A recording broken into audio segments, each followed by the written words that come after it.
Hello. How is everyone tonight on Friday? Welcome to the Cajun and Eskimo Show from Bayou to Igloo. As you can see, I have my co-host live with me in the Cajun Libertarian Studio, which is actually my kitchen, believe it or not. Eskimo, why don't you give everyone a greeting? Great greeting, Eskimo. She says hi. Tonight on the Cajun and Eskimo Show, it will actually be the Cajun and Jason Show. Weird. Mr. Bearded Truth. Mr. America, the Bearded Truth. We will be talking about T-Mobile getting breached again. New Zealand goes full tyranny again. And the wonderful Afghanistan Papers, which are all too intriguing and very too long to discuss in one episode, but absolutely fascinating. Next on the Cajun and Eskimo Show from Bayou to Igloos.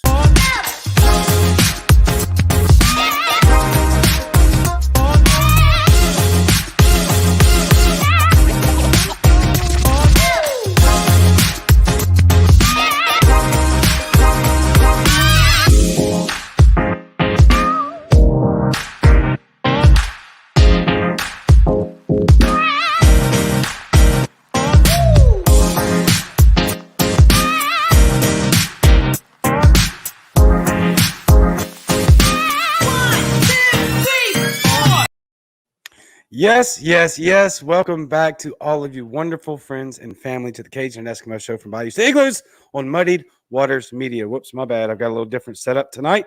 I just bumped the table and knocked the camera. So, but you know who doesn't mess anything up?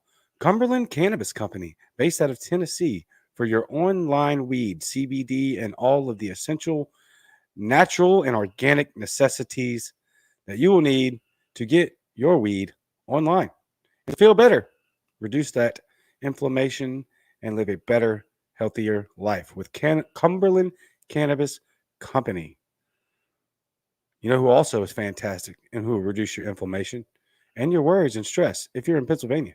Joe Solosky for Pennsylvania governor, the key to Pennsylvania's success. And if you did not know, Joe is the voice of the Muddied Waters of Freedom intro on Tuesday nights. Joe will be on my show very soon. This week, I believe, this Wednesday. So check that out. Check out Joe. If you live in PA, make him your governor. It will be worth it. With that being said, obviously, you see I have Eskimo here live in the Cajun Libertarian Studio. So who we will bring on tonight is Mr. America, the Bearded Truth. Or I don't know if he can know this, but I can see him in the gulag down there with that ridiculous crap on. He has labeled himself Mr. Bearded Truth. Mr. Bearded Truth, what's up? Hey, so for anybody wondering, what the hell is he wearing? So on, I believe it was Monday night show, you had a wonderful guest on your standalone page where you were talking, and this is terrible. This is not a well-made prop by any means, but you had a viewer that was talking about how you're always wearing a black hat. Your black beard just molds into your black shirt. It's weird. It's almost as if like this was planned or something. But you had no idea of this. So I thought I was going to take it upon myself to wear a poorly made prop to be the second Cajun. But really what the people want is the better beard. And so let's give the people what they want. Okay. You just lost style points there. You were gaining. I think you were even trending on Twitter there for the last 2 seconds. You also don't have a shirt from Spike Cohen handed to you personally that says Young Padawan. Oh, you're absolutely right. He just showers me with compliments. He doesn't give me the petty gifts. Because this feels like a compliment. It feels like a compliment. Yeah, no, absolutely. No, that's beautiful. So, of course, I would be remiss without saying this because there's so many people here who are joining in for these podcasts, and they may think that we hate each other, but of course, this is all in good libertarian brotherly love from one Navy guy to another Navy guy. As we talk about something that's so relevant for veterans later on. And so this is all in the best of flavors and the best of fun. And so excited to be doing this and joining you tonight. Yeah. Thank you for joining. I asked Jason to come on short notice because I wanted to do a raffle or auction for this hat. And Eskimo is out of town. I meant to mention that at the very beginning. She is doing her thing in the Alaskan grocery store, I believe. So she is out of town. And I asked Jason to come on. And for anybody that doesn't know, I would be hard pressed to think that you don't know. But Jason has a show on Monday nights on Muddy Waters Media. Would you like to pitch that show? Absolutely. So I am, of course, the Mr. America, the Bearded Truth, running my shows Monday nights, 8 p.m. Eastern. That's Freedom Time, of course, not Central, but Eastern. And where we take one topic each week, we dive deep into these topics, and we talk about. Did you guys just lose me, or is that me? Just No, like you're good.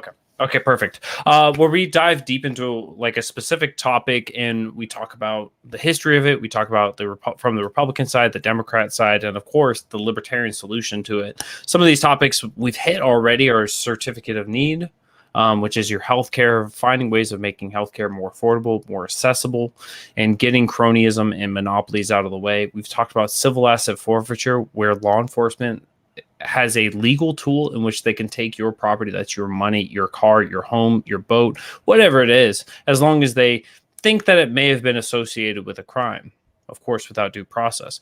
We've talked about the war on drugs. We had Matt Wright from Mighty Waters of Freedom.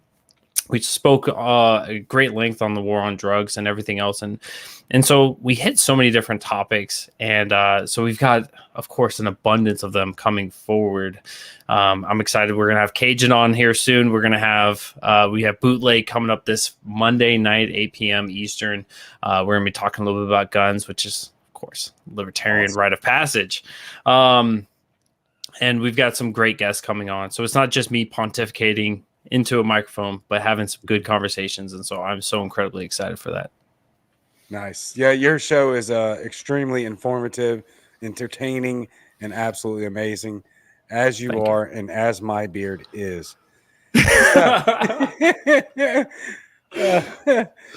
Why don't you give us what you can, because obviously we have to be discretionary in the information that we share, but about the family that we're trying to help out by auctioning or raffling this hat off, which should be pinned to the top of the comment section as soon as Ashley Greer Smoot pops in. So we have a family, and part of being a libertarian is the idea that we take care of our own. We take care of our own society. We take care of others within our community.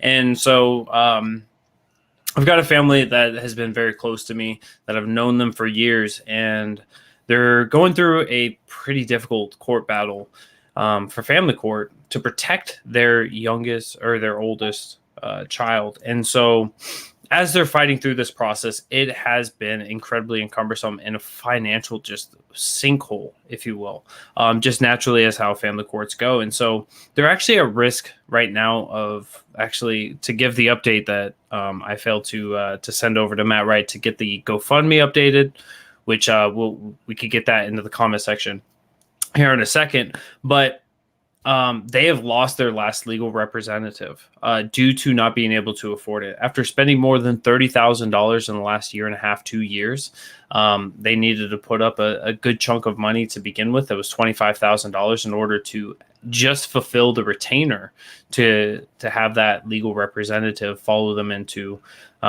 trial, or to represent them in trial. And so they've lost that representative. They're fighting right now to get into a new legal representative so that they can maintain their daughter.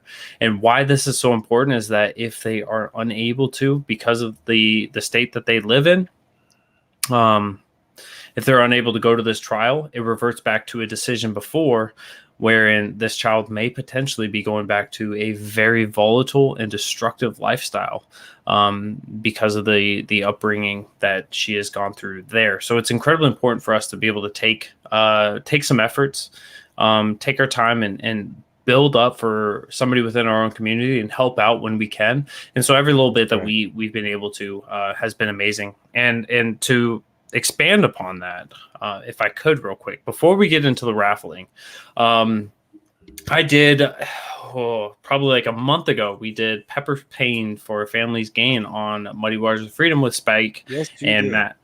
And I ate Oh, so many peppers. The following day, I ate a piece of beef jerky that was well over 1 million Scoville units. And I said, if we make it to $5,000 in total, whether that is on the GoFundMe, whether that is sent over to my PayPal, which has been cleared out. So everything that goes into the PayPal is going to this family's fund, or through other means. If we got to that $5,000 mark, I would be eating a drop of this pepper, and it's called The End Flatline. And it is 7 million Scoville units, so 6 to 7 times hotter than that beef jerky. And sure as heck, we've hit it. So before he explains the raffle for tonight, I want to show you guys that red dot right there. That's gonna make me cry. Yeah. I was gonna say, hold off for a second on that because I want you to be able to speak for a minute. And so, what we're doing is we're raffling up. There are only 31 tickets left. They're only $5 a ticket. Excuse me. And so these things are going to go fast. You're going to get this worthless hat that I will sign. That's also worthless. Maybe I throw in a written hand note, which is less worth than the other stuff. Doesn't matter. It's $5, people. $5 is $5. Throw in $5. Hope to get the hat, the original hat. I see somebody gave me some flack in the comment section because I did have one made, not to reveal my sources, but here is a new one. See, it's still got the sticker on it. It's never been worn. The very first piece of merchandise that was ever made for the Cajun Libertarian brand is sitting on my head and has been since just about day one. So that is what we're raffling off. It is very sentimental to me as my brand has grown exponentially, leaps and bounds beyond what I ever thought in a million years that it would. And so it does hold sentimental value to me, but more importantly, we're trying to help out a family in need. Roy Martin says, not worthless. It covers your bald head. Bro, I'm not bald. I have hair. He had to pull it back all the way to the back of his head to find where it's receded to. It's because it's what? Okay. I'll let you have that one, not to. You know what? Nah, since you said it, I'll say it too. Right, look, I can see the back of your scalp from the front of your scalp. I don't want to hear it. You know, we got the same problems. We got the same issues. Our beards are phenomenal. Our head hair is less than. I would also like to add on this hat thing is that Cajun is a part of the Muddy Waters team, right?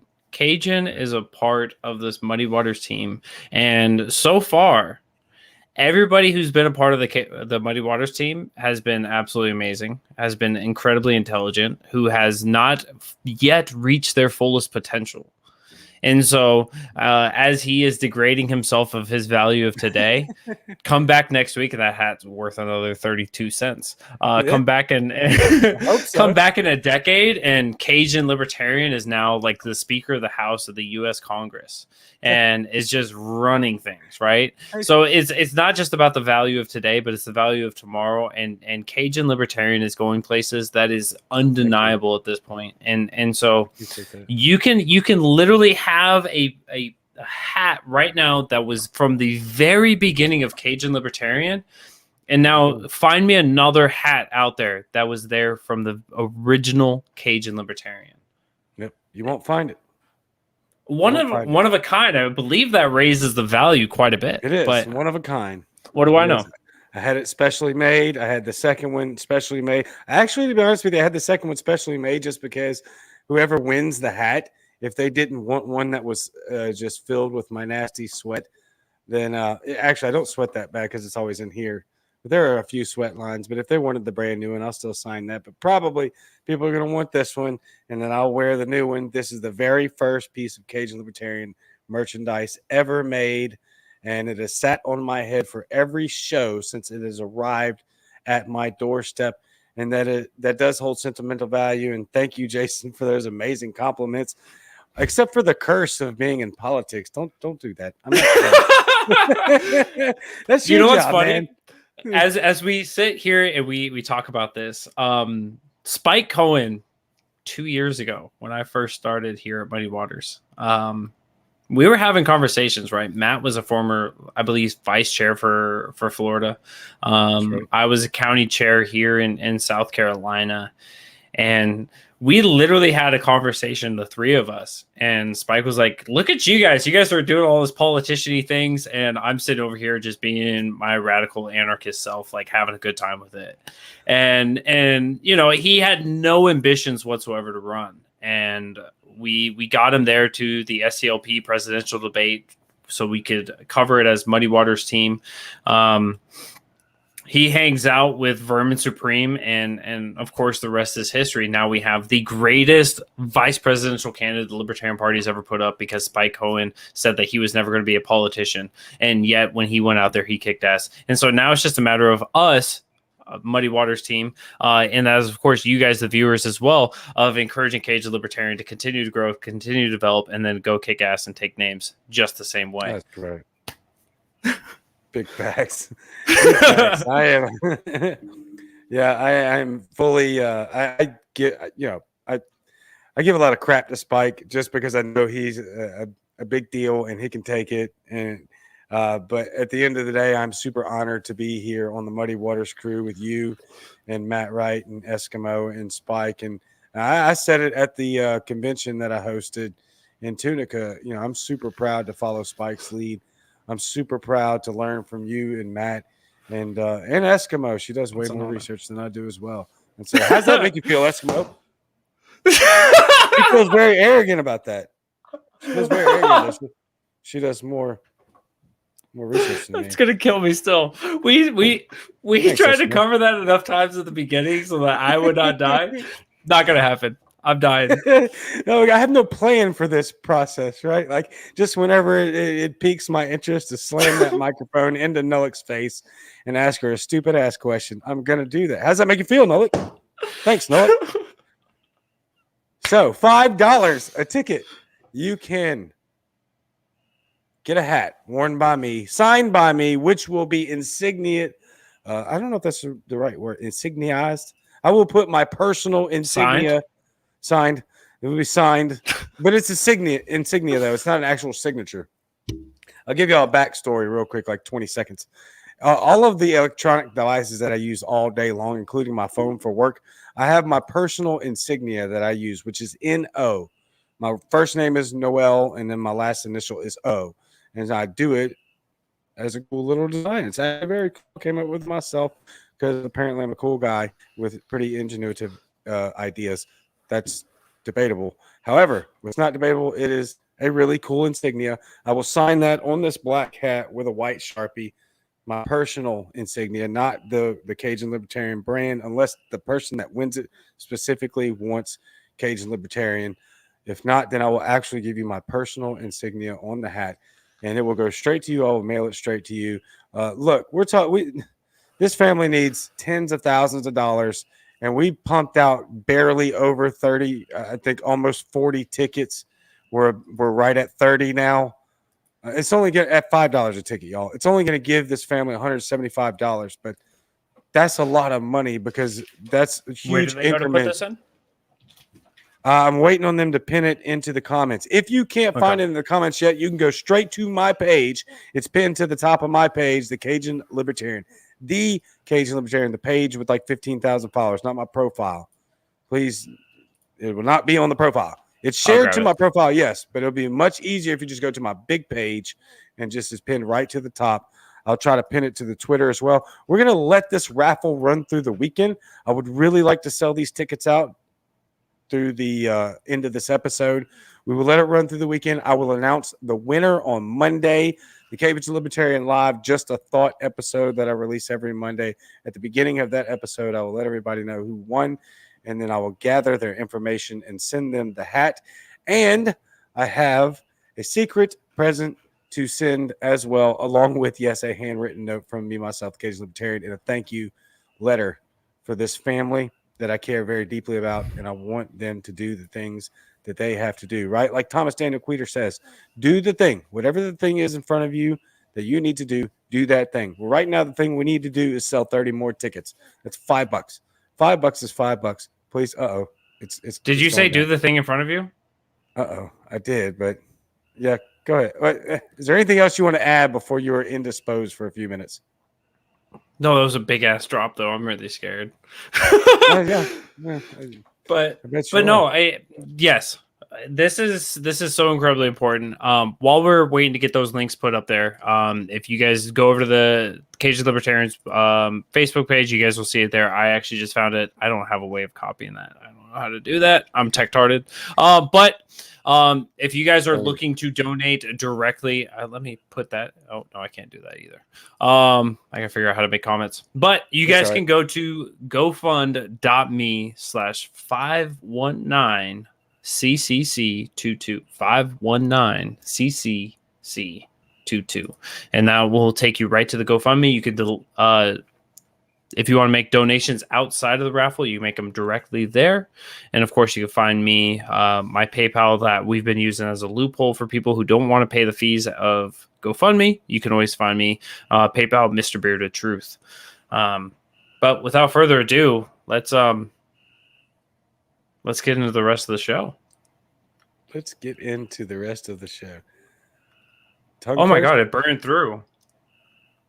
Holy crap, it burned through the cracker. So while he eats that devastatingly ridiculous mouth of pain food, Janice in the comments says, I think there's a 5-ticket limit, and she is going to purchase 5 tickets. $25 on PayPal for 5 tickets, please. Good cause. Joe, thank you for posting the GoFundMe in the comment section. Thank you very, very much. I am working with 2 different screens right now, y'all, so please bear with me. I have never done anything like this before, but we will make it work. The other one is there he goes. There he goes. A lap tablet. So I'm actually touch screening this laptop. So, yes, $5 is $5 while you watch Jason die. So $5. When he did this for the family a few weeks ago, about a month ago, and he ate all those peppers, you can imagine how much his mouth was on fire. And by extension, you could probably clairvoyantly see or get a good visual of the future, which is still the past. But right now, if you didn't hear about it, it's in the future for your mind. That him on the toilet the next day was probably something similar to him sitting or hovering above the 7th gate of hell as these peppers begin to exit his lower intestines into the toilet. Yep. And now he's dying. Yep. No, that is. Oh my God. No, that's terrible. Yeah. Looks bad. My mouth is on fire. It's cool. Let's roll. Let's roll. We'll give Jason a break for a minute as we start to dip off into what we have tonight. So I have worked a bunch of overtime this month in the blistering heat of South Mississippi in August. It's just incredible. But I love this so much, and I love what we do is so important that it doesn't really matter, except for the fact that I did not have time to extrapolate the content out of these articles and information that I want. So I'm just going to cherry pick it as we go along here. T-Mobile says at least 47 million current and former customers have been affected by a hack. T-Mobile has confirmed that millions of current and former customers had their information stolen in a data breach. In a statement, T-Mobile, which has more than 100 million customers, said its preliminary analysis shows 7.8 million current post-paid T-Mobile customers had information taken in the data breach. The carrier said that some personal data was taken, including customer names, dates of birth, social security numbers, and driver's license information for a subset of current and former post-paid customer and prospective T-Mobile customers.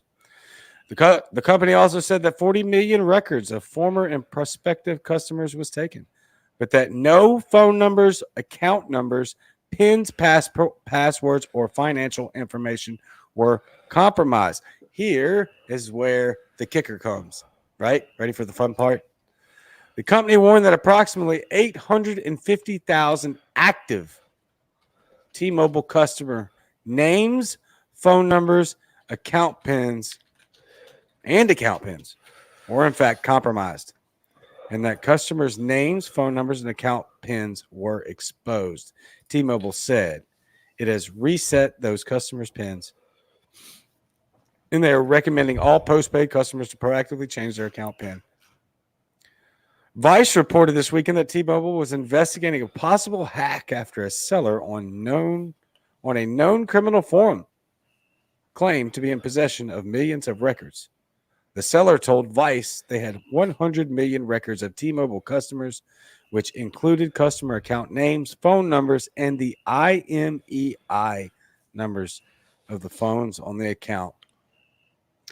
T-Mobile warns that there could be more fallout to come, noting that it confirmed there was some additional information from inactive prepaid accounts accessed through prepaid billing files, but did not say what, only that it was not financial information. So if you are a T-Mobile customer at this present time, past or present, and apparently or future, you're at risk. Yeah. So I actually got that text yesterday. Wow. T-Mobile has determined that unauthorized access to some of your personal data has occurred. And we have no evidence that your debit card or credit card information was compromised. We take protection of our customers seriously. Woo. We are taking actions to protect your T-Mobile account, and we recommend that you take action to protect your credit card. Read more here. Probably, yeah. So I don't. The reason I bring this up, y'all, is because with all the stuff that's going on between coronavirus and Afghanistan, this one might have slipped through the cracks for you. It just might have. By the way, another company that you can visit, Defy the Power. You see, I have a Defy the Power mug right here, which I can take a nice, wonderful sip of my diabetic-friendly throat wetter from DefyThePower.com. Got it in Tunica. And my mouth does not burn as much as Jason's because I have a DefyThePower.com mug in my hand. Back to T-Mobile. Yeah. Ooh. This is While you finish up with T-Mobile, I'll give me one moment, please. Yeah, go ahead. This isn't the first time that T-Mobile has dealt with this. So I'm not an advocate against T-Mobile here, right? I have no idea their infrastructure, but at this point, it sounds pretty bad, right? It sounds pretty bad. I mean, it's not really a laughing matter. I'm more laughing at Jason and T-Mobile's just absolute.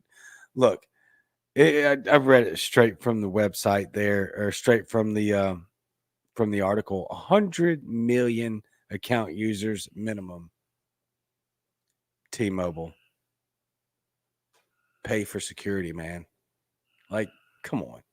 This is absurd. The fact that this is multiple times now you've dealt with hacks in your infrastructure system. That's a problem. It's a real problem, T-Mobile. We need to correct that problem. And for everyone that's listening and watching right now, I would do the things that we just talked about doing in regards to your T-Mobile account if you are, in fact, a T-Mobile customer. What's amazing about T-Mobile is that so many people are attracted to them because they're the unnetwork or the uncarrier, if you will. They're very casual with the way they handle things. They're not in your face, and so there's definitely a reason. Definitely a reason why people want to go to T-Mobile, and they give a lot of discounts. So I actually have a business discount for being Mr. America, the Bearded Truth. I also have a veteran discount, and so being able to stack discounts like that is fantastic. And so they are on the cheaper side compared to some of the other businesses out there. So it sucks for people that are in need of a somewhat reputable phone carrier, but at the same time, you're coming with those risks. And so, of course, as we have this guy dying, What's very pale right? Yeah, but as people are trying to find areas to move to, T-Mobile has shown, as you said, they have a record of not being very good at stopping those hackers. So take that as you guys are figuring out who you want to move to, as people are moving around from phone carrier to phone carrier. I highly suggest you do not gravitate towards whatever it is that Jason, Mr. Beard of Truth, just put in his mouth. Probably a bad idea. It's a terrible idea. Seems like a bad idea. Yep. But we do a lot of bad ideas and a lot of bad things for good causes. And that's the point. $5 is $5. And 100 million Scovilles is 100 million Scovilles for the right cause. We need another like 10 grand. And we're going to try to knock out $175 worth of that 10 grand a night. So please buy a ticket, a raffle ticket.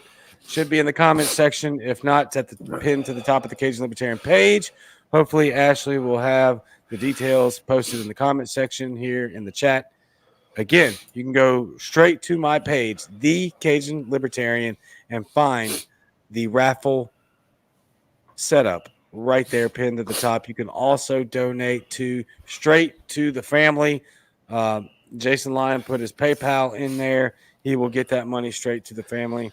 Same system as I have done several times. You guys have embraced it. Just PayPal me, and I send it straight to him. Same concept here. PayPal Jason. It gets straight to there. Yep. I would absolutely. Just take 1 minute while Jason continues to recover, Mr. Bearded Truth, Mr. Murray. It's going to be all night recovery. Yeah, it's gonna be all night recovery. Yeah, it's going to be an all night recovery. I just wanted to show you. I don't know if you've seen this picture yet, Jason, but I wanted to show it to you. You know who that is? That looks like a younger Jack Casey. That is a younger Jack Casey. It's not a Jack Casey people want to see. It's his leg. Is that his foot that's bent weird? Is he wearing capris? That's right. There it is. Yes, he's wearing capris. That's my biggest. He's wearing capris. No chest hair, and he's wearing capris. Yes, my biggest criticism. He needs to be wearing a bra if he's wearing capris. All right, or even just seashell pasties. Right, something. He's wearing capris. Cover up the nips. Cover up the nips, man. Nipplegate. Back over again. We're starting this back up again. Nipplegate.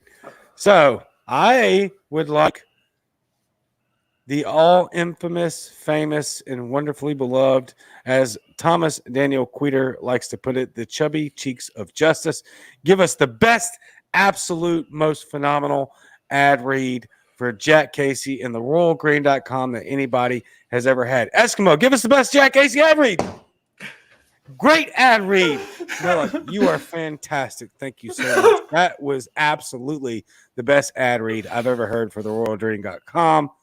And she is delightful. That you all enjoyed it as well. That is a fact. I'm not sure how much Jason is enjoying / dying. I tell you what, he's not stuck in a wheelchair with upside down feet.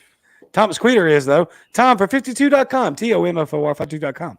There's no quit in Queter. Thomas Daniel Queter for Senate. If you don't know, he's running for the 52nd District of New York State for Senate, and he is very much in a wheelchair as a midget that gets his bones broken very easily with upside down feet. What else you may not know about Thomas Queter?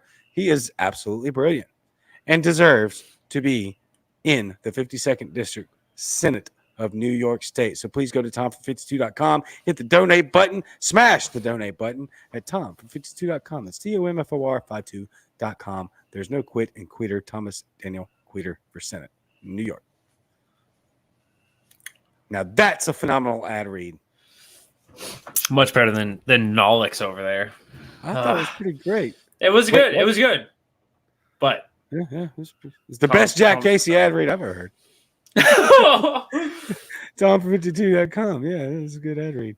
So, in keeping with the theme of, I guess there isn't really a theme, but we'll go to it. We'll go to it real quick. Let's talk about New Zealand for a second. This isn't uncommon in that region, though, right? Like, we see Australia kind of doing the same thing, but we're going to show y'all some graphics that are going to make a lot of sense to you. And we're going to talk about a few things that do not make sense to you. I'll be very quick with this because we are actually already to almost 40 minutes, and we want to get to the Afghanistan papers because that is what matters. So, New England has entered full lockdown mode. New Zealand? Full. New Zealand, the country that apparently we have no idea even existed prior to, however it is that I came across this article and had to reach out to the nationally syndicated publishers of said articles and radio ads to find out what the hell they were talking about, because I had no idea what New Zealand was before today. Apparently, to some people on Twitter, that's news. It was beautiful. Beautiful. Yeah. Thank you. So, New Zealand has entered full lockdown mode. Why is that important? I'll tell you why it's important. Give me 10 seconds. After recording its first case of the Delta variant, they got one case and they shut the whole country down. Yep. They shut the whole country down after a case. Jason, you know, in the past, New Zealand has a track record.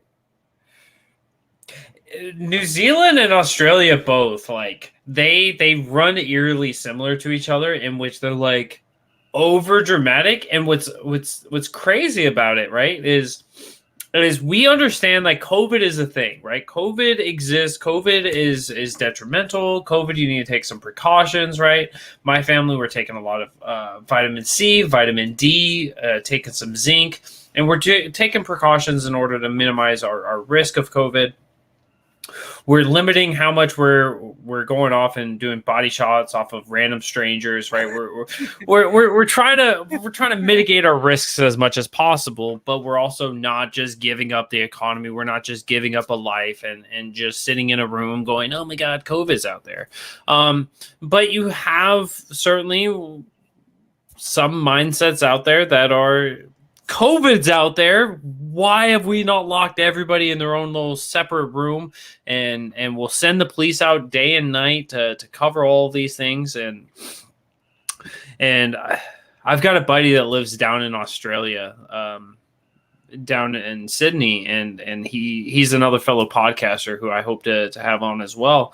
But you know, he's been doing every day of lockdown and just talking about the experiences there. And it's scary how Australia and New Zealand are so symmetrical on this, right? Of just shut down everyone's life. You guys don't need to live. There's a virus out there. My mouth is done. A virus that still globally maintains a 98+ percentile chance of survival. So we are ruining people's lives. We are wrecking countries' economies over a 98 point. I'm being generous there, right? Very generous, because here's the thing that like a lot of people have missed in all of this is that we know that there are people that carry COVID that are asymptomatic the entire time. Now, how many people have been tested that were just asymptomatic? You just woke up and was like, I want to swab my nose today. Like, and I don't want to use my own Q-tips. I want to go use my insurance in order to get a swab. And I want to have somebody else swab my nose for me. You know, yep. So we have so many cases out there of COVID that have never even been, nobody has any idea has ever occurred. Exactly. And so as a result of that, the number of cases has been inflated. We also know that there have been plenty of pharmacies that do this testing that have been known that, hey, we're popping positives and it's not real. So false positive. So we've had inflation on the cases. And we've had we've had more people that have had COVID that have not been tested and known, but we've also have numbers that are not accurate because they're even expanded beyond because we haven't ever gone back to check up on it. It's as soon as you pop positive, right? Go into quarantine for 2 weeks. We'll see you. Hopefully you can survive. Hopefully your job will still take care of you. Hopefully they're going to follow the laws and everything else, and they don't find a reason to fire you and everything else. So you could get your life together. Don't worry. You could do it in just 2 weeks, though. Don't worry about today. And so that 98 percentile, I mean, the number is sitting right around 99, I think, and it's even further. It's even smaller than that of a mortality rate, and that's important. And we also look at the mortality rates. These are people by their age demographics. These are trending right along with it. So it's a really weird situation of we need to be super fearful of it. It's like you don't need to be super fearful of it. You need to understand it. You need to kind of work within your own and work within your community to minimize your risk. But at the end of the day, like you can't just give up life for the fear of losing it. Yeah. And that's essentially what we're talking about here. Here's my concern is that a country like New Zealand and Australia, which you and I have both seen the graphics before we've posted them here. It does not, they're going to look, and it's already in the article here. Many articles. They're already promulgating the idea that these lockdowns, these full-scale, 100% totalitarianism lockdowns work, and they're going to reference countries like New Zealand and Australia. That's a valid point to bring up. So let me get through the rest of the title here, and then I'll show you all the graphics. The country hasn't seen a single locally transmitted COVID-19 case since February. New Zealand imposed a strict initial lockdown last year, barring almost all out-of-country visitors. Notice the word placement.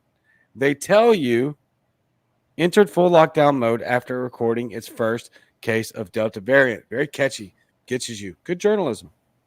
Yeah. Bad journalism as far as truth concerns. But good journalism if you want to get people's attention. Second sentence, the country hadn't seen a single locally transmitted COVID-19 case since February. Now that's where they get you because they say, oh my God, full lockdown mode. What's going on? First case of Delta variant. Then they tell you they haven't seen a single transmitted case since February. Then you're like, oh my God, holy crap, maybe this works. Then New Zealand imposed a strict initial lockdown last year, barring almost all out-of-country visitors. New Zealand is now one of the last countries to encounter the Delta variant. Prime Minister Ardern, I'm not going to try her first, Jacinda, maybe. I don't speak New Zealand. Probably Prime Minister Jacinda Ardern. I don't speak Kiwi either. I eat Kiwi. I don't speak it. The whole island of New Zealand's going to be mad at us now. Yeah. More than 142 countries have encountered Delta so far, according to the World Health Organization. Here's a quote from the Prime Minister of New Zealand. Delta has been called a game changer, and it is, Ardern said. Where? Show me the stats. They're not there. Show me, especially when it comes to children, specifically. It's a game changer. The only reason why it's a game changer is because they came out with a vaccine that was like somewhat effective against like the older variant, like not even like fully yeah. So they skewed data and they made everything else to make it look more as a good strong defense there. And then the Delta variant came through, and of course it's a mutation. It's a different thing. And so that same vaccine's not working at the same effective rate. But they're still keeping the skewed data. And so it's a game changer, guys. It changed. Yeah, I agree with you. It's a game changer because it changed. Cool. Like that's literally it. Yeah. That's literally it. The country, make no mistake, the media is going to reference the success of New Zealand and Australia by absolutely going full-blown tyranny and authoritarianism. And literally Australia right now is sending military and police out into the streets to make sure that people are locked in their homes. It's unreal. We're going to show you a couple of graphics here in a second. Go ahead. I do want to say, like, it would be incredibly effective if New Zealand and Australia would just populate their entire islands. I don't know if you have a graphic available for that, but yeah, we got a couple of them.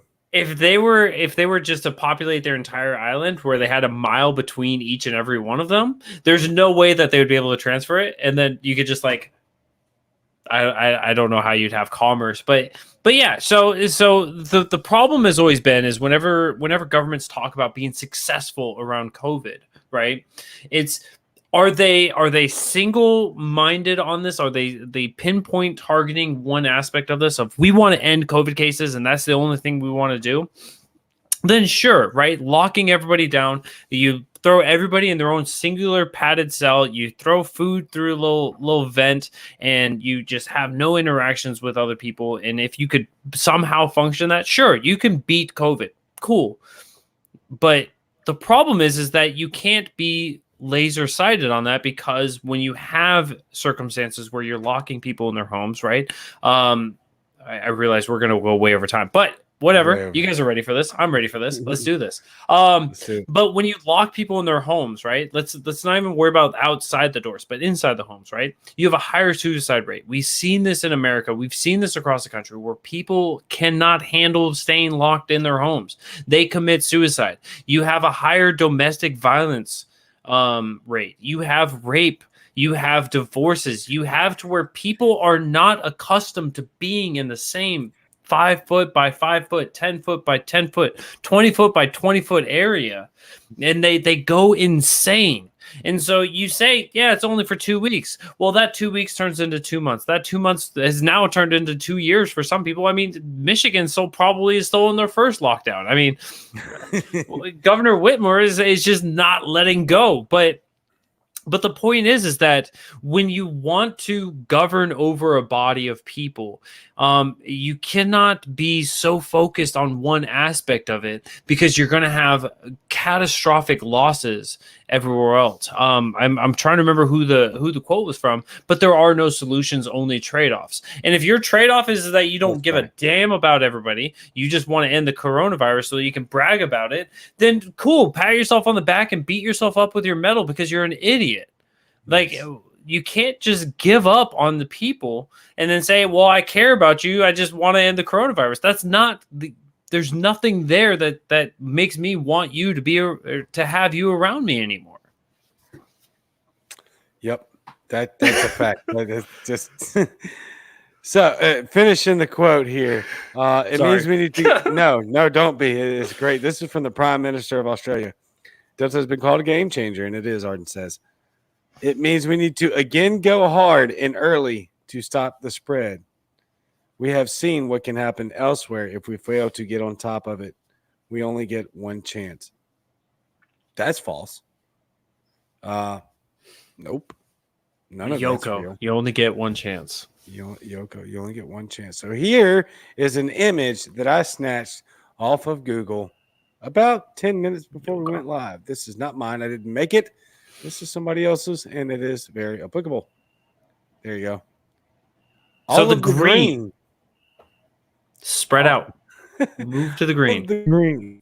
That's math right there. That's numbers. That's math for everyone to see. And whoever made this graphic says nobody lives here. All of the green is where nobody lives. 80%. 80%. 80%. Australia, maybe worse. They're just living along the coast. I don't blame you for wanting to live on the coast and having those sick waves. I'm all for it, right? Surfing is a huge thing in the culture. I'm all for it. But you've got like that town right smack dab in the center. Yeah. It's like a little bitty dot right there. But all the other math is over here.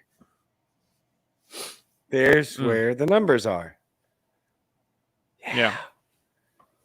So it's not applicable. Don't listen to if you want to listen to anything about Australia has to say, go listen to the gun control.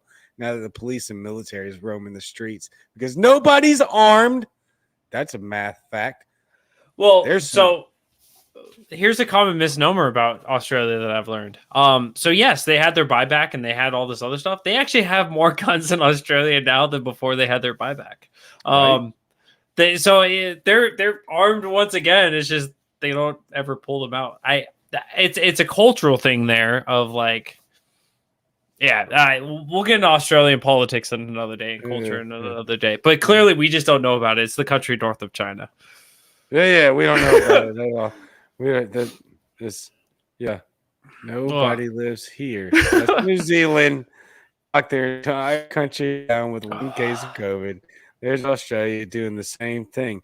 And I would like to proudly say that these numbers and math were brought to you by one of the greatest philosophical orators of our generation, Lil Wayne.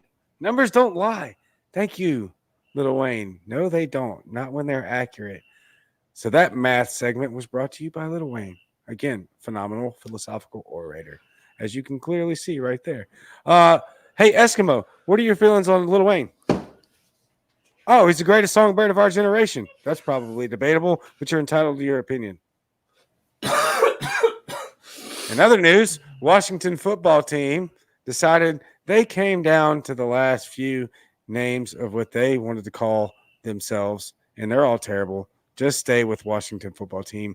Washington Armada, Brigade, Commanders, Defenders, Presidents, Red Hogs, Red Wolves. So we go Warmonger, Warmonger, Warmonger, Warmonger, Warmonger, Pink Hogs, and Reddish Wolves. I don't know who's running the PR department at the Washington football organization. The Washington Redskins is what they're formerly known as, because apparently that was offensive. Super racist. Fire them. This is my toddler could come up with better football names than this. All of these are abhorrent. And out of this list, they've narrowed it down to 3 that they haven't talked about yet. So they went from this list. Nope, let me back up. They went from Washington Redskins to this list to say, yeah, we're good with this list. We'll narrow it down to 3. Oh, my God. Fire your PR person. They're all terrible. Just stay Washington football team. Matter of fact, you're a terrible football organization anyway. Just secede. That's the thing now, right? I want to see the Washington presidents and then just see like them come out in wheelchairs one day, like come out and Secret Service is just escorting them. Like, you can't hit these players. Don't touch them. Like, I want the full rendition of it. Like, these are presidents of the United States. Like, you go to like sack the quarterback and Secret Service tackles you and just like beat you up. Like, I want this. That would be a great 12-minute cartoon. South Park, I hope you're listening. Which I've got some South Park material coming up soon. I imagine they're going to be covering that. Oh. What an atrocious list of names. Armada, Brigade, Commanders, Defenders, Presidents, Red Hogs, and Red Wolves. For some reason, they decided they wanted to keep the term red and not the term skins, as apparently, well, I got that ass backwards. It was red to the skins that was apparently offensive, not actual skins. They need to just keep it Washington football team because how stupid they are. Like, for real. Like, just we've got Cleveland Browns. What does Brown stand for? Nobody cares. Nobody cares. Washington football team. All right. You represent kind of the arguably like one of the worst parts of the country. And so you don't get a good team. Not the worst. Sorry. You don't get to be the Titans. You don't get to be the Aints. You don't get to be the what? Oh, wow. You talking to Nolly? The world, you talking about the World Championship Saints? No, that's cute. Anyways, the Hall of Fame quarterback, top 3 greatest quarterback of all time.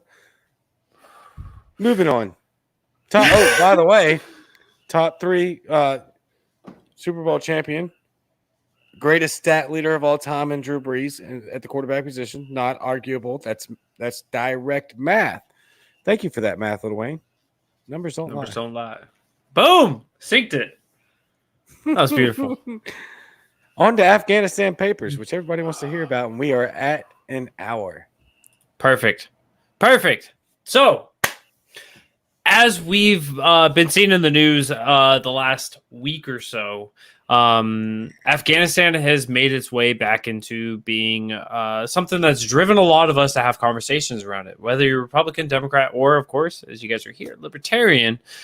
We all have our views and everything else. And what I've noticed personally, and what I've been grateful when people have been bringing this back up, is the conversation around the Afghanistan Papers. If you guys missed this, don't worry. You're like a lot of people. This was brought out in quiet. It was brought forth by the mainstream media itself. The Washington Post had to fight in a 3-year legal battle in order to get a little over 2,000, I think it was like 2,110 pages of quote unquote lessons learned, in which the government actually did some documentation over what we'd been doing in Afghanistan at that point for the last 18 years to be able to learn the lessons of it. So when we get into another country and we continually say that we're not going to nation build, and then we start nation building, how to actually handle that and to do this a little more efficiently, a little more effectively, and a little more being a little more effective with the cost, because what we've seen is over $2 trillion be spent in Afghanistan in 20 years. What we've seen is well over 100,000 deaths in Afghanistan, whether that is the Afghani military, the security forces, whether that is U.S. troops, whether that is U.S. contractors, or just civilians, and of course the terrorists, as we've labeled them. So this giant 2,000-page document finally got released back in 2019, and it was never talked about. It was never pushed. It was never something that like really garnered a lot of attention, and it needed to be, because what we learned from the Afghanistan Papers, and you guys are going to hear more about this, is that the government had no idea what they were doing there. But what they did know was what they were doing was not helping the cause. And so if you are sitting in a situation, if you're sitting in a circumstance where you have nothing in front of you to say that's where we need to go, but all you were doing is leaving death and destruction in your wake, it might be a good idea to pull out. Now, we had a President Obama talking about how we're going to pull out 10,000 troops and we're going to leave a small group there just to be able to keep things going, keep the training going with Afghanistan. He clearly did not. We had President Trump. He did pull out some troops and they moved them around in the Middle East. We've seen some shuffling of troops, if you will. Saw President Trump come in. And he said, I'm going to end the troops there in Afghanistan. And it ramped back up to 13,000 troops, so we still had a good amount of troops there. So we clearly didn't end it there. And now we had Joe Biden that was just like, meh, we're going to pull them all out. and so I'm not saying like there's a good way to do this. And I'm not saying that Joe Biden in any way did it the right way, right? First, you want to get your equipment out. First, you want to get your troops out. First, you want to get the Americans out. And then you want to see if there's people that you want to take out and be able to going to seek refuge, because they're going to be murdered by the Taliban. We know this. They're going to be murdered by other entities. There's going to be a giant civil war. There's opportunities there for us as a country to be able to provide some support. And it doesn't mean that we have to give them like a heavy amount of social safety nets or et cetera. Like we don't have to fund them in any major way. But there's basic things that should have been done there by Joe Biden and by his administration. They failed on that. So they pulled out, and this has caused everybody across the spectrum to go just absolutely insane. And so these documents are still up on the Washington Post. If you get stuck behind a paywall, let me know. I will be more than happy to provide that for you. I don't believe in the necessity of an organization that has the quote of their slogan is "Democracy dies in darkness," but we'll only shed light on you if you pay us a sum of money. So I'm willing to openly say this. I might get my account banned for that. Good luck finding it. But But the thing is that these are incredible documents, and so I want to read some of you guys some of these quotes from this. These are officials, these are government officials that are sitting around here that are believing that they're saying these things in secret, that they're never going to be released to the public. This required the Washington Post, after getting some information, to file for a Freedom of Information Act request, right? A FOIA request. And this is just as it sounds, right? This is one law that actually follows through with the intentions of its meaning, where you ask for information and you have the freedom as a taxpayer or as a person to be able to sue, to have information be given to you. And so they use the FOIA in order to collect this information.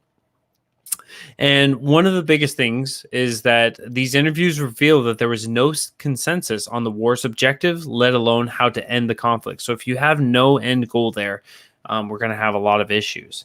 And of course, as we discuss this, I know I'm dominating a little bit here. Cajun, if you want to hop in at any moment, feel free to do so. I've got a good bit of information here, but you're always more than welcome. And I'll try to keep an eye on the chat as well if you guys have any questions or want me to go back and cover it at all. You guys will also more than welcome to hop onto the podcast. Any of your favorite podcast apps, you guys can come back and watch this show again. And of course, if you're watching this live, it'll be back up in a minute shortly after we end, and you can go back and see it again.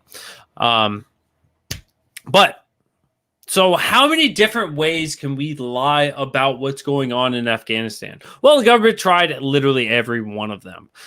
They lied to us to give us comfort, right? We've seen a very common trend of bad situations where government says, hey, look, it's not that bad. If we can use the coronavirus, right? Trump said that, just magically coronavirus is going to disappear.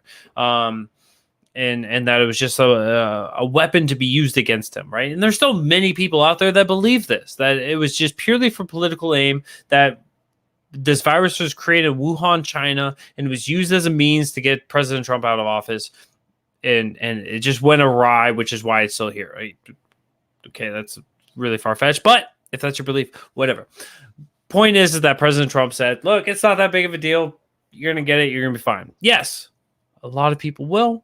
But there's still some precautions that should be taken. It's not just a matter of we're going to wake up one day and it's going to be gone. We've seen lies around a lot of the circumstances. But what they did here was several of those interviews described explicit and sustained efforts by the U.S. government to deliberately mislead the public. They said it was common at military headquarters in Kabul and at the White House to distort statistics to make it appear the United States was winning the war when it was not the case.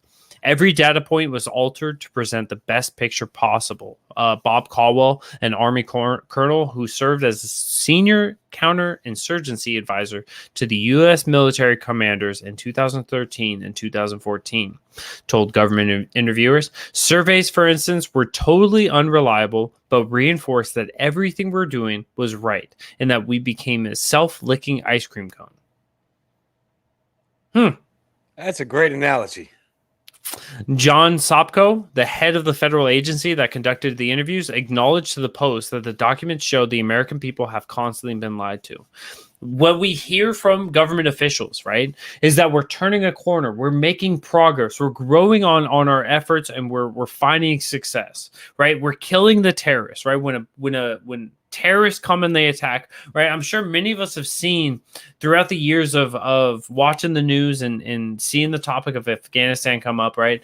When Afghanistan, when there's a terrorist attack against the U.S. military or against the people of Afghanistan, right? Their military, their security, or whoever, right? There's always an excuse around it, right?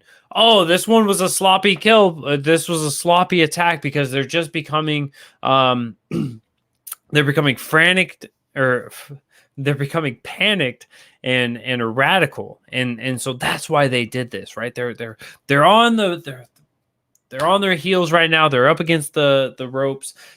We've got them now, right? We've seen where, they're just like, oh, well, this was the reason, that was the reason. No, the reason was that they're still a strong force in the region. They've been a force in the region the entire time. We just continue to change up the facts and change up the story, change up the narrative in order to make it look like America was doing a lot better than what it was. This has been going on for 20 years. We've known that it has not been going our way for 20 years. There was quotes at 6 months after invading into Afghanistan, after invading into Iraq, that we were like, man, we don't have a clear objective here, what are we actually going to do? How are we going to have an exit strategy? So we could probably spend, and we probably should.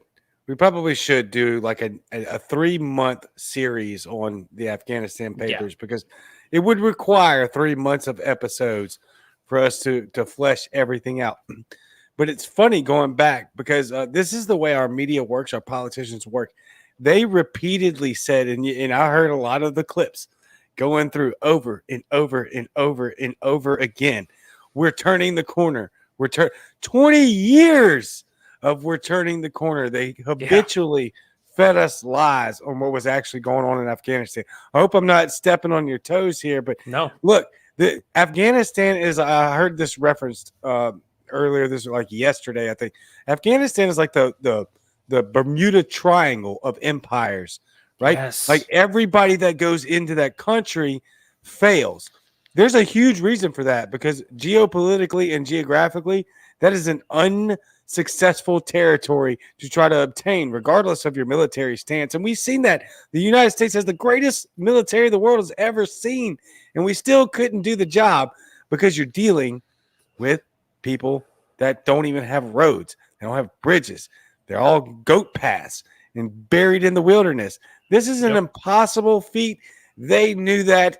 They still continued to try to spin it as if we were ever winning the war, and we were never winning this war. Yeah, no, absolutely. The infrastructure there has been broken, right? If you guys go and dive into this, there's a man, Crocker, Barry Crocker, I think it was. But he was one of the first guys to come into the area, into Afghanistan, and he highlights on the issues around Afghanistan. Now, after 1979, when Russia left, Soviet Russia, when they left and were kicked out of Afghanistan, we left, right? We were not there anymore. So from 1979 to 2001, we have no idea what was going on in Afghanistan. We had no idea of the culture of what was going on there. We didn't know that corruption was literally at every single level of society.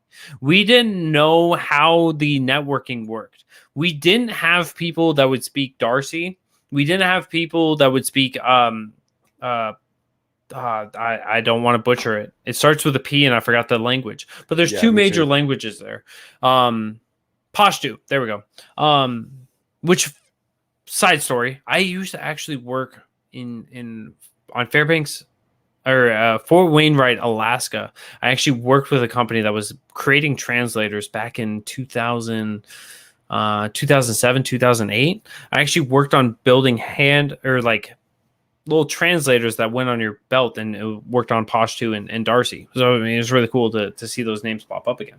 But so we didn't know the language. We didn't have any means of having connections for networking purposes, for gathering intel. So we basically went into this giant corrupt area and was like, hopefully you guys will work with us because we're America. We're here to help you and free you and all that stuff. Didn't happen, right? We were taken advantage of at every twist and every turn. I mean, the interpreters, they were taking money from us. They were gouging the Americans and being like, oh, they became large profiteers from this endeavor. We were working with corrupt warlords in the area in order to go after other warlords, to go after other terrorist groups. So we were literally pitting the bad guys against bad guys and just paying them money. And we've talked about this when we talk about a lot of our foreign entanglements, that we help the bad guys, and then those bad guys, after they receive money from us, after they receive weapons, after they receive armaments, after they receive the munitions, after they receive the victuals, after they receive all of these supplies and goods and tech and everything else, they then turn on us. So we've been doing this for 20 years in the region.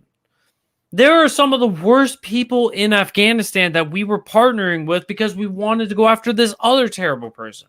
Yep. So we had no idea what the hell we were doing from the very beginning.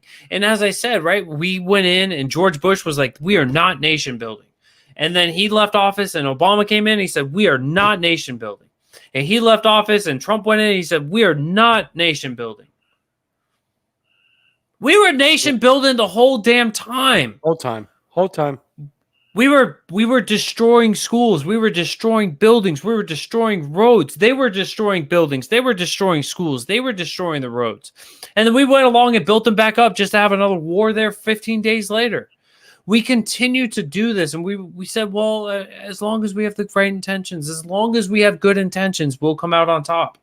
And as you were talking about a second ago, this is the Bermuda Triangle. There has never been an empire, right? Even going back to the Romans, they could not conquer in Afghanistan. This is not a place you want to go to for whatever reason. If you are a religious person, if you're a theocratic person, your God is telling you not to go to Afghanistan. So if you want to support our troops, maybe don't support it the way Joe Biden pulled out, but you got to support the pullout. You got to save our people. Yeah, that's super important. I've said this repeatedly. I will continue to say it. The pullout was absolutely necessary. The pullout is absolutely the right thing that should have been a long time ago. The way we did it was absolutely atrocious. And everything that I'm hearing from top to bottom was that Biden absolutely knew exactly what would happen if he did it this way. He did not listen. You even have liberal media right now going at the Biden admin for the way that it was pulled out because it was wrong. It was terrible. It was absolutely atrocious. Is that the right thing to do? Pull out of Afghanistan? Yes. Should have done it a long time ago because no, we're not supposed to be in the business of nation building. Do you just abandon everything? No. Yeah. Yeah, just leave American troops there. Just leave the equipment there. Just pull out some planes. See if you can drag some Afghan people from the sides and from the wheel wells of those, and just pull out and everything will be fine. And then I wish I would have thought of it. Pull up the interview recently with George Wallace. President Joe Biden sat down with George Wallace and goes, George Wallace was like, well, you had people hanging off the edge of planes and falling off. And he was like, man, that was like 4 or 5 days ago. Yep. That is the end all arguments, right? You can't beat that anymore. That was 4 or 5 days ago. Why are you talking about this, man? News cycles on a 36 hours at most. And you're talking about something that was like 3 news cycles ago? Like, come on, bro. Yep, like at this point, what difference does it make? Yeah, I actually tweeted about it, and so I was listening to it. I listened to it many times over, right? It was like, holy crap. This has some serious Hillary and Benghazi vibes to it. Like, that was 4 or 5 days ago. What are you talking about? And dude says, you don't think there was anything we could have done better? Biden says, no. Wait, what? There was nothing we could have done. Look, right now, no, I'm not going to say that. I want to go into that later. Anyway, between Benghazi, between Afghanistan, between Iraq, between Yemen, where just in case we have any big Trump supporters in the room, I want to say like President Trump supported genocide.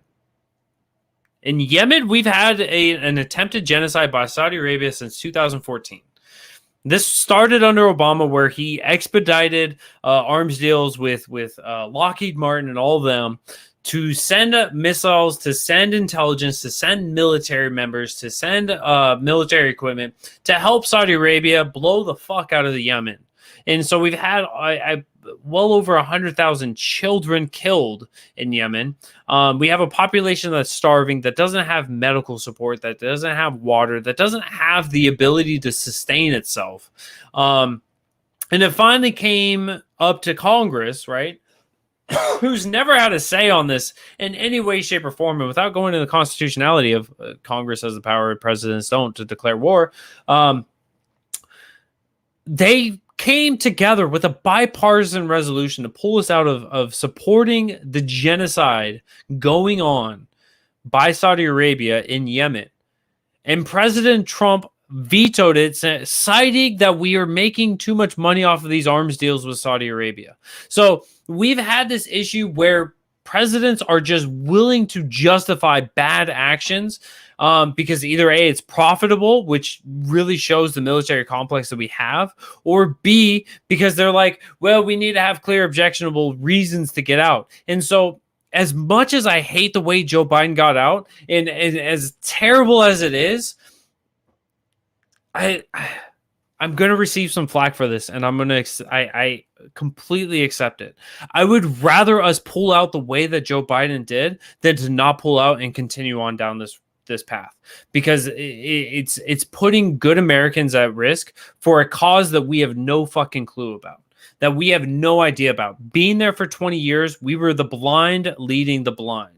And it shows when we talk about the training that was going on there. When we were training military people, or when we were training the civilians to become military, to become security forces, right? We didn't know about the culture to be able to give them good skills or good tactics to be able to handle this. But we also knew that we did not put it as an early enough priority there. So the numbers weren't high enough. So there wasn't a good vetting system. Maybe they were vetting it too much, but regardless, there wasn't enough people there early on. And so that wasn't looking good enough in the media. So they ramped up the recruitment efforts. And there was also some corruption where officers of the Afghani side were claiming that people were there that weren't there so that they could pocket more money, so they can get more funding, so they can get more resources, so they can get more supplies, et cetera, et cetera.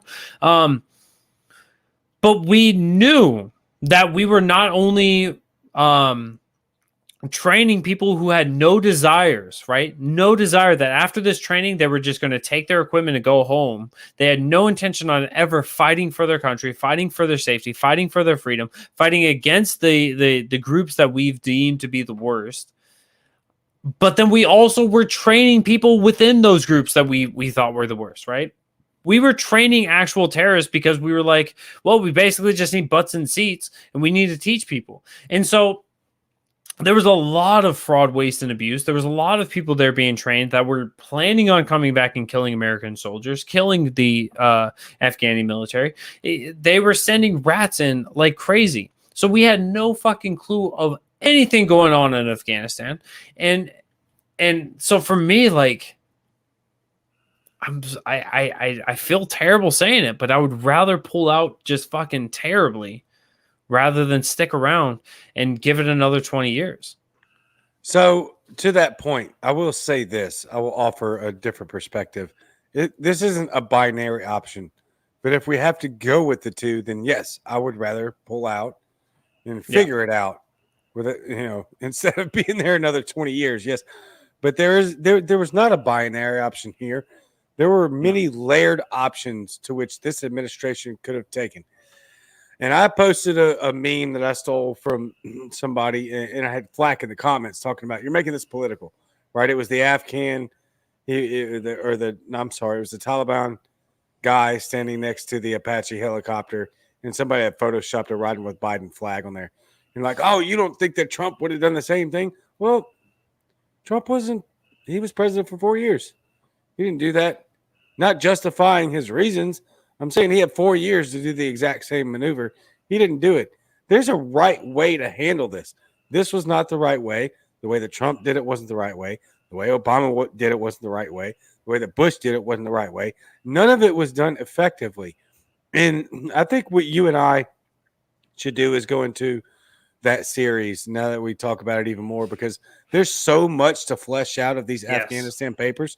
And whether or not, whatever your feelings are on Michael Flynn, the dude in the Afghanistan papers was spot on. He was there. He was right on. I earned so much respect going back through and listening to what Michael Flynn was adding on that. It was absolutely incredible. And before I continue on with the Michael Flynn stuff, and I realize we got to wrap it up here in a couple of minutes, but Trump did have a plan to pull out. And Trump never pulled the cord to start that movement. He had contingencies put in place that, like, basically saying, hey, look, we're going to pull out. And if you guys don't follow these things, right, we're going to come right back.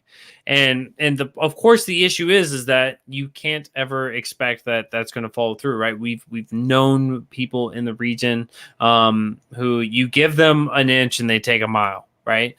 And certainly when you have an organization that we've deemed to be a terrorist organization in this way, right? They're going to push those limits. They're going to bring the troops back in, and so there's, as you said, there's no clear-cut way to really handle this, and it's just all about finding a right way. We got to find the best way possible. Was this it? No, of course not. There's a way that we could have handled a lot of that stuff. As we talked about, pulling more of our things out before you pull out, not doing this with like a 3-month expectancy of, in 3 months, we're going to have everybody out. So hold your bunkers for 3 months and then see you guys 3 months in one day as you guys take over the country in a matter of 2 weeks. As you guys show that the last 20 years of our efforts can be upended in 2 weeks. Yeah, Lily Benton on YouTube says, I don't believe there was ever going to be a right way, but definitely a better way. Yeah. And that is absolute fact. The Obama administration, the Trump administration, both saw that this maneuver would end in absolute chaos. And according to every news site that I've heard and read, they all say the same thing. This is one thing that Americans are going to predominantly agree on, that we wanted to get out of Afghanistan, but we didn't want to do it like this. And so for I thought that comment was pretty funny in my comment section. Well, y'all are trying to make it a political situation. Trump would have did the same thing. He was just a fat orange imbecile. Like, a lot of that's, whatever. But the fact of the matter is, he didn't. Neither did Obama. So was it political? Yes. Was it bipartisan? No, it wasn't. No. The Democrats said it was wrong. The Republicans said it was wrong. Joe Biden did this under his own accord. On his own, he did this to make whatever statement that he wanted to make in his incoherent lack of sleep and probably too much inshore and Gogurt at one point, and decided, you know what, F everybody and what they say. I'm going to do what I want. I have a feeling that he's kind of being tired of being controlled as a puppet, because that's what he is. And he said, no, I'm the president. I'm going to do and say what I want to do. And he did this, and it was absolutely effing horrible. I want to make this political real quick. So, absolutely. So Joe Biden did this. Why did Joe Biden do this? Because Joe Biden doesn't care. Because Joe Biden doesn't have the cognitive ability to understand what he's doing most days, right? He has an idea and he runs with it. And so when Joe Biden wants to do something, he does it. And it doesn't matter, because he's not going to get the political blowback, because he is geriatric, because he is senile, because doesn't have a cognitive gears that's actually meshing with another one. They're just all spinning freely in there, however they want. And so as a result of this, right, Joe Biden gets to do what Joe Biden wants to, and people don't get a hold of it against him, because we have a society right now that is structured around, like, if you have a disability, we have to like put you up on a pedestal. And certainly being an absolute imbecile without a cognitive ability, without being able to structure a sentence properly. Go watch any of his interviews recently. Oh my God. Any of them. If you have somebody like that, you don't get to criticize him with merit, right? It's just because you hate him. No, I genuinely hate what he is doing. I don't care about the guy at all, right? I don't find him favorable. I don't find him disfavorable. If he was a guy next door to me, I would help him. I would cut his grass for him. I would help take care of him. But him as the president of the United States, there needs to be some accountability, and there isn't any, because we live in a society right now where it's all about the whataboutism, right? Well, what about Trump? Trump's a bad guy too. Yeah, I agree. Trump's a bad guy. I agree with you. I don't care. If Trump lived next door to me, I would probably cut his grass too. I don't care. They're terrible people, right? We already went after Trump for fucking supporting a genocide. And you want to play the whataboutism game with Trump? No, stop that. You don't get to play the whataboutism game when we're talking about two people that are making terrible decisions for an entire country. This is why, like, this is one of the things that like stands out to me whenever we look at presidential campaigns, whenever we look at the presidential candidates, because the anti-war candidate has been winning. When we saw Obama said, look, we're going to make change and we're going to end these wars, right? We're going to pull out of Afghanistan. And he said we pulled out of Afghanistan 4 times as president of the United States. He ran on it the first term, and then on the second term, he's like, all right, elect me back, and we're going to finish out in Afghanistan. We're going to pull out. That didn't happen. Then Trump comes along, and Trump's like, guys, I'm going to pull this out. And then Trump, guess what? No, he vetoes a fucking genocide. Then Biden comes through, is like, I like ice cream. And people are like, it's not Trump. Let's go for him. So if we want to go political with it, yes, the Democratic Party is terrible. Yes, the Republican Party is terrible. That's why we should be voting for actual anti-war people who are going to have some gears hitting, some gears that are meshing, some gears that are actually functioning, and then we'll actually have policies that are actually going to better the lives of the American people, better the situations abroad, and actually be able to pull us out of all of these endless wars and actually save the people money and put us off into a perspective and on a trajectory, holy smokes, into a trajectory of prosperity and success and potentials being met. Yeah. Let me get political. At this point, let me ask anybody who isn't libertarian, what's the worst that could happen? Look at where we're at right now.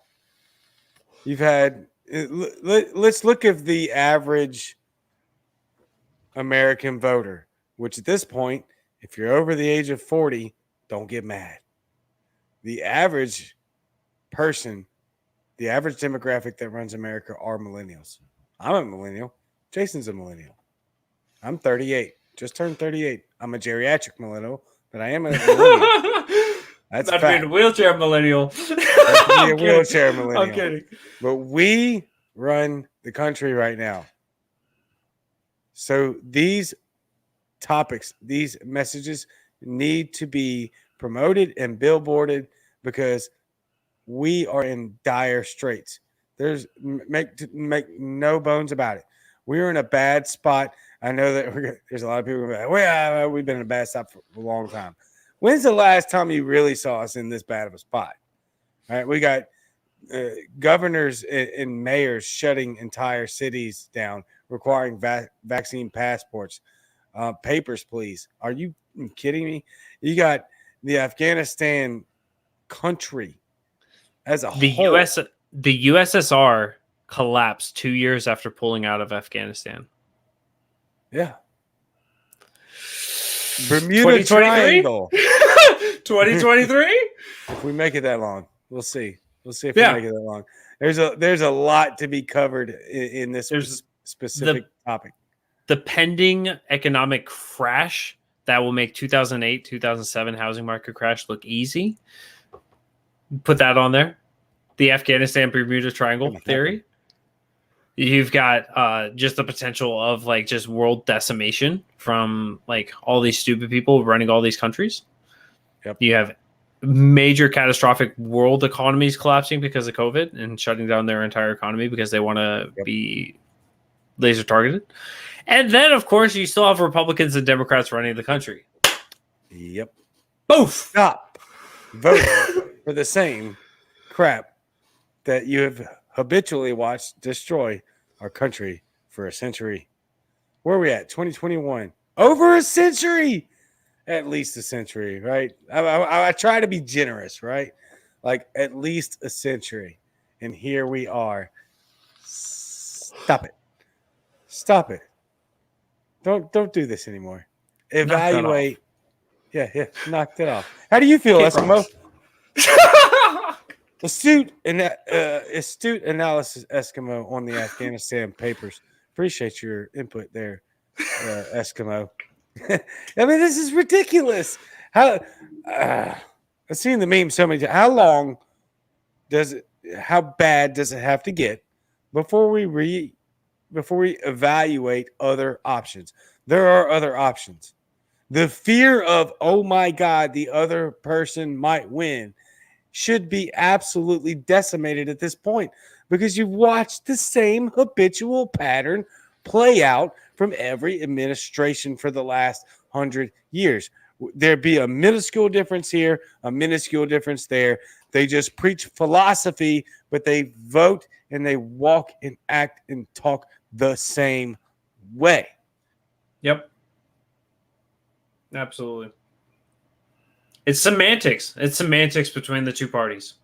And if you want change, the only change is coming through is when you have a party that won over 50% of the candidates they ran in 2020. And that is the Libertarian Party. So go ahead and look into the Libertarian Party, figure out why it is that we want to see change, see how we want to see change. And then with these policies, with these actions that we're pushing forward with, how that is going to better your life, how that is going to better your neighbor's life, how that is going to work to end monopolies, how that is going to make healthcare more affordable, more accessible, and to bring more satisfaction. Yep. How we're going to look at the criminal justice system and stop locking people up for victimless crimes and create more of a rehabilitative system where people aren't just sitting in timeout for several years getting indoctrinated into the culture there, but rather people are being worked with to be able to understand why the crimes that they were committing, why those are bad, and how to get through it to where they're not committing those again, so that when they do re-enter society at the 70% rate that most people do, how they're going to be a productive member of society rather than coming out and potentially being a menace and being a part of the 60% of recidivism rate and going back in. So if we can stop crime by changing up the system, come and actually listen to libertarians as we talk about these issues, as we talk about these topics, where we want to propel your life and everyone else's lives forward and better and really enable you to get to your potential. That's beautifully and most eloquently, most topically said. Do you want to do the last ad read, Jason? I'll let you take it. You let me take it? I don't think break the Jason train. wants to do it. I think Jason wants to do it. I guess Jason's not going to do it. We'll let Eskimo. Eskimo, tell us about Jonathan Reels. Great ad read, Eskimo. I'll do it. Jonathan Reels is not a real candidate until we reach $5,000. This graphic is not accurate. He is almost to his goal. He needs your help. The Federal Election Commission. Oh, there's another one. If you are a Republican or Democrat and don't know about ballot access, that is something that you should look into. If you care at all about the word and the actions of discrimination, mainly Democrats looking at you, then you care about equal and fair ballot access. Jonathan Reels is not a real candidate until we reach $5,000. The Federal Election Commission states that an individual running for a seat in the United States House of Representatives becomes a candidate when he or she raises or spends more than $5,000 in contributions or expenditures. www.jonathancash. Jonathan Reels. Donate to Jonathan Cash. Now, it's sufficient and worthy to say that Republicans and Democrats collude in court. You didn't think that was going to happen, did you, people? But they do. Why? Because they're scared of us. Why? Because the vast majority of the American people agree with the libertarian philosophy. So they get together and they spend money together in court to discriminate against third-party candidates like Jonathan Reels. So go support Jonathan Reels and get the message out there that everyone deserves. I don't care what party you're part of, Democrat, Republican, Libertarian, Green Party, Constitutionalist, or whatever other party that you may closely align with. Your vote, your name deserves to be on the ballot. You should not have to spend money that other parties don't have to spend or collect signatures that they don't have to collect just to be on the ballot. That's discrimination. Yep. No, and it happens every year. As every candidate, as the Libertarian Party had all 50 states with a presidential candidate on them, Many of these states came back and said, we're going to make the barrier a little bit higher because as you get closer to success, we're going to raise the barrier for you to achieve that same success. Facts. We're going to make it more difficult for you at the federal level or at the state level or at the county level or even at the city level to be able to run again. Here in South Carolina, I'm pretty sure it was pretty close to doubling the number of signatures to get to be on the ballot. And it's just like, man, you guys are protecting something. It's kind of interesting that you guys only want the fights between Republicans and Democrats. Meanwhile, both parties talk about how they want to have free and fair elections, right? You don't want to discriminate against the voters, and we don't want to either. So let the voters have an opinion. Let them have a vote. And that means that anybody who's running for that seat should be able to run for those seats so that the people can vote for somebody that they believe in rather than being stuck in the two-party system. And of course, the Republicans are worried about their votes not counting because, voter fraud is one of their big talking points. Well, it's kind of fraudulent when my opinion of who should be on the ballot is being negated because of the laws that you've decided to implement that don't actually affect you, but just parties outside of the duopoly, the Republican Party. So eventually we have to break down these barriers and allow for our republic or democracy, however you want to call it, for them to actually be representative of the people. And we could do things like what Maine has done and have ranked voting to where we can truly see how many people are willing to vote vote Libertarian, to vote Green Party, to vote for Constitution Party, to vote for the rent is too damn high party, to vote for whatever party that they want to, because they can still vote for your Republican parties after they vote for the party that they actually believe in. Facts. Here's another fun fact for you. I say this one a lot because it bears repeating all the time.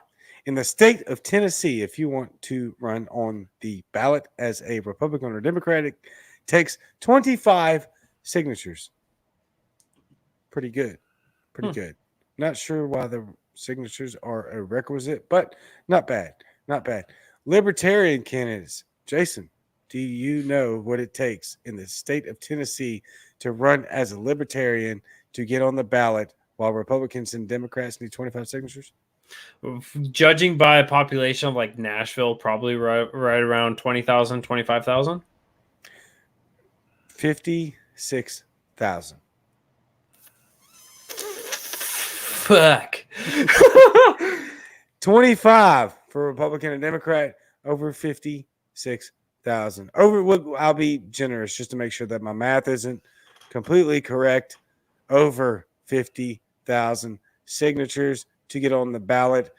Everybody loves math. I know they do. I hate math. I'm just kind of good at it, but I still am pretty good at it. You know who else is good at math? The very Socratic orator and philosophical generation of our time. Lil Wayne. Numbers don't lie. Philosophicer. Doesn't matter. 56,000. Pretty sure I'm right on that. Just trying to see why I cover my ass. 25 for Republicans and Democrats. 25. 2-5. 5-6 with a comma.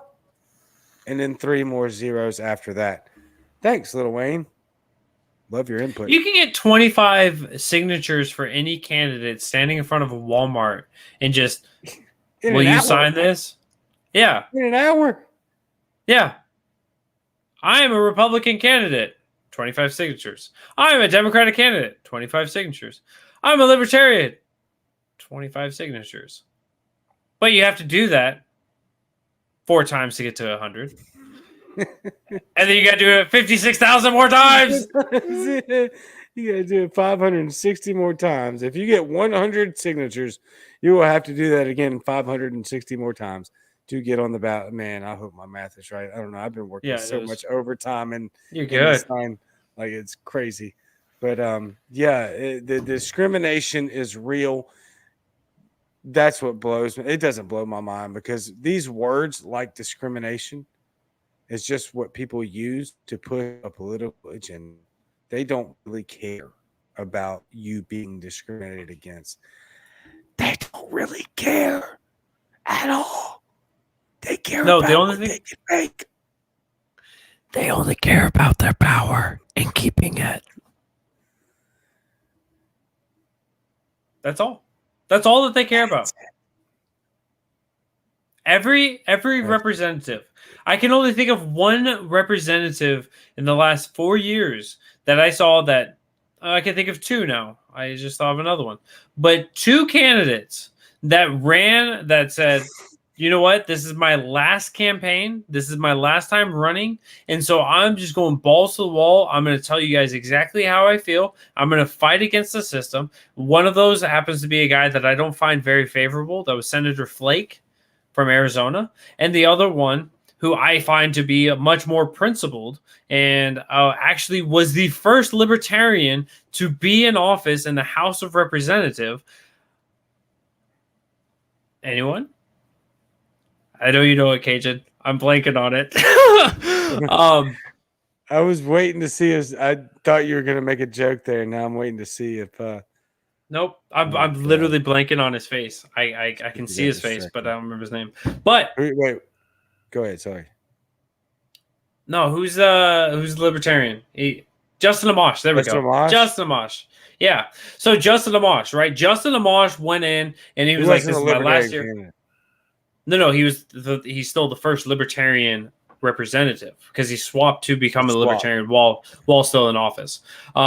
And so that's why we actually had the first tripartisan. No, it's not the first tripartisan bill. First tripartisan bill with a libertarian on it was to end civil asset forfeiture at the federal level. Got nowhere absolutely because he had Justin Amash on it. But nonetheless, he stood up there and he said, "Look, I'm not fighting to stay in power. I'm not fighting to stay in Congress. I'm fighting here because I made a vow to my constituents that I would represent them to the best of my ability. And so that means that I have to stand up here and I have to vote for impeachment because that's in my conscience as a representative of my people, of my district." And he did that. He stood up against bills and was routinely fighting against both Republican and Democrat bills, saying this is outrageous. This is disgusting.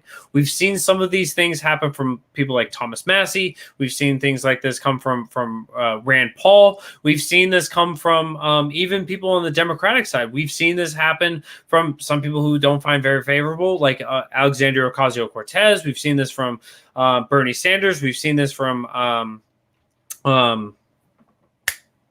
nope, forgot that person.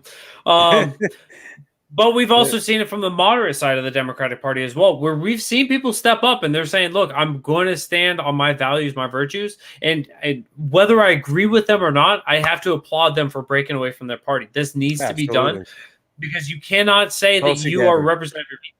Tulsi Gabbard, yes, definitely. You are representative of your people. You are following in your job if you are merely representing your party. It needs to be done. Break away from the norm. This is what needs to happen. Eskimo, what are your opinions? Astute analysis, Eskimo. Thank you for joining us tonight.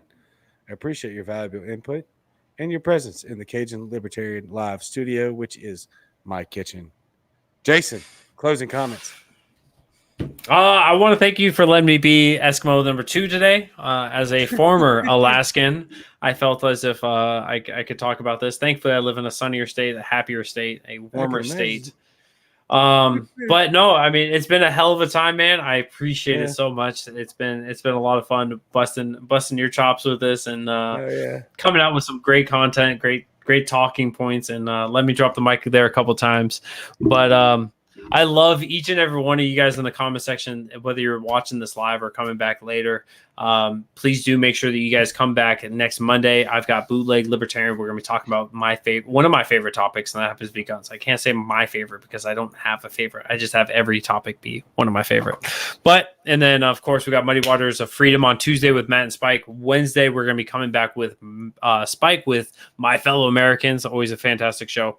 Thursday, we've got the Writer's Block with Matt Wright. And then, of course, next Friday is Eskimo going to be back in her igloo. Friday is on hold. I have been invited to a Tennessee event where they're paying my way on Friday. So we will probably do the Cajun Eskimo show that weekend, but it will not be Friday night. So pending. So Probably we'll find a pending. replacement. We'll find a replacement for Cajun on Friday. That would actually probably be a better idea. No. But Jason, make sure you guys are following up on this. Eskimo. Yeah, Eskimo and Jason and Eskimo. Jason Eskimo rings better. I'll have show notes. Yeah, we did the current igloo and the former igloo. Hey, but that's awesome. But no, I love the show tonight. Appreciate it so much. It was an absolute honor to be on here with you, man. And I'm so glad that you have joined a part of the Muddy Waters team, and look forward to having a show with Nolik one day to be able to welcome her in as well. And did I beat? Have you been on with Spike yet, or did I beat Spike to being on with you? Spike has been on my show. He came on my show Memorial Day in May. This is bullshit. I thought you. I'm glad I got you, because I thought you were going to ask if I had been on with Spike on My Fellow Americans. I have not been on with Spike. I'm pretty sure that that's not going to be a thing. I don't know. That's like a 10-year wait list right now. So just there's no point in having me on his show, because everybody that watches his show, that was going to sound real bad. I should probably stop there. So, I was just gonna say, everyone is great who watches Spike Cohen's show, My Fellow Americans, Wednesday nights at 8-ish Freedom Time. That's right. So I got to ask you before we head out, who has the better beard, Jason? Me or you? Oh, me all. Bad answer. I have the power, young Luke Skylyson. So let's ask Eskimo instead. Who has a better beard? Eskimo. Thanks, Eskimo. I know I have the better beard. Thank you, everyone, tonight for tuning in and watching the show. We love y'all so much. We will continue this endeavor very much so. If you have not checked out Mr. America, The Bearded Truth on Mondays, Muddy Waters Media, please do so. I look up to that guy tremendously, and I hope to God that you do too. And you saw tonight one reason why, many reasons why, he inspires me to do better at this job. That's one of the biggest reasons. He is one of the biggest reasons you have seen a jump in my show and my show's numbers, because I am doing better at the show. Why am I doing better at the show? Because of people like Jason Lyon, Mr. America, The Bearded Truth, Spike Cohen, My Fellow Americans, Matt Wright, The Writer's Block, Nolik Trupp, Eskimo Libertarian, and that's just what it is. I am learning from these people who are doing this vastly more better, even though I have the better beard. And Eskimo said it. What was that? Yes, you are correct. I do have the better beard. Thank you. I love each and every one of y'all. We will see y'all Sunday night, or I will see you on my personal show, The Cajun Libertarian Live, Sunday night for the reschedule of the premiere of the Liz Terwilliger for Congress interview, which due to bad weather, we had to reschedule this week. So Sunday night at 8:30 p.m. Central Standard Time, Freedom Time on the Cajun Libertarian Live. And you know what that means. Same Cajun time, same Cajun channel. Other than that, please keep up with Muddy Waters Media. Give them a follow. Follow them on Twitter, Instagram, Float, everywhere you can possibly imagine that you can follow Muddy Waters Media. Do that. Do the thing, because we have all the best people, excluding myself. I am the least best. That is honest. That's for real. But what I can brag about myself on is I am learning from these people that are doing vastly greater things and more knowledgeable and more prepared. And I am here for it. Thank you. I love each and every one of you so much. And we need you. We need your voice. We need your help. Don't forget, $5 raffle tickets. Go to the Cajun Libertarian page, pinned to the top. $5. You can get this hat that will be worth absolutely nothing tomorrow. But according to Mr. America, The Bearded Truth, will be worth literally, he said this, literally tens of thousands of dollars by the end of next week. So make your purchase now for a $5 raffle ticket and get the hat from Cajun Libertarian and help out a family who's trying to fight for children, because that's what we do. That's what we do. We fight for kids. We fight for the helpless. That's what we're here for. So make your $5, buy your raffle. You can buy up to $5. You can spend a whopping $25. So instead of going and ordering an entire meal's worth of fast food for your family, you can cook, and you can take that $25 and you can give it to a family that is struggling and fighting for their children. Love you very much. Thank you very much. And we are out.